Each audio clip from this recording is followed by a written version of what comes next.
Have you ever planned to get up at 6 a.m. and then ended up rolling out of bed at 9?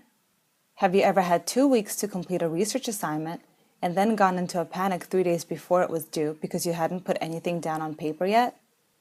Have you ever had a plan to read for 30 minutes and instead of concentrating on the book, you kept checking your cell phone? If you self-regulate, you would make adjustments to successfully complete your plan in each of these situations. Self-regulation doesn't occur when you merely create a plan to succeed. You also have to monitor how that plan is going, address any issues with new approaches, and apply what you've learned to future plans. For example, if you regularly snooze through your alarm, you might move the clock across the room so you have to get out of bed to turn it off. You might talk to a teacher about an extension on your current project, and then make short-term project goals for future research assignments. Or you might put your phone in Do Not Disturb mode when reading your next assignment. Self-regulation is an individual's ability to intentionally or purposefully act.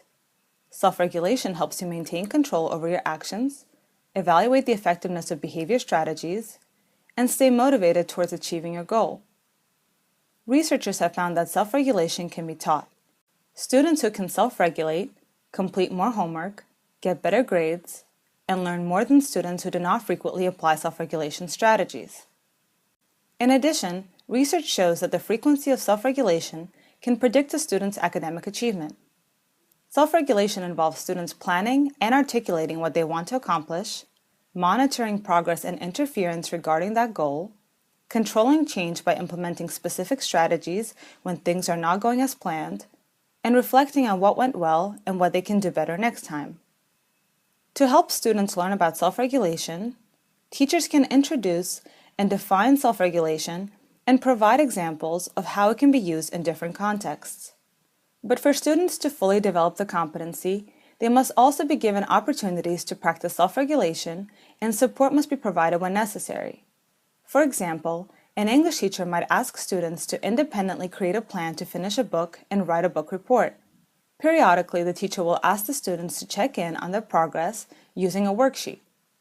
The worksheet might include questions such as, have you read as much of the book as you planned to by today's date?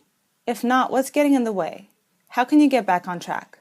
With support from the teacher, students will be prompted to develop strategies to help them reach each identified milestone, such as setting aside a specific time each day to read or reading aloud to a sibling each evening.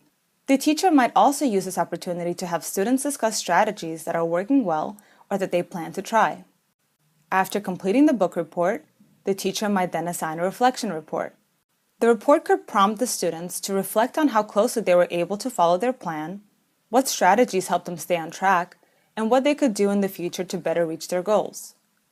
While instruction on self-regulation might be tied to a specific project or assignment, teachers can also embed opportunities to practice each component throughout their class. To support planning, teachers might ask students to write statements about what they want to accomplish in a certain period of time, and then have them monitor their performance throughout the semester. Teachers can regularly introduce different strategies for controlling distractions or getting back on track.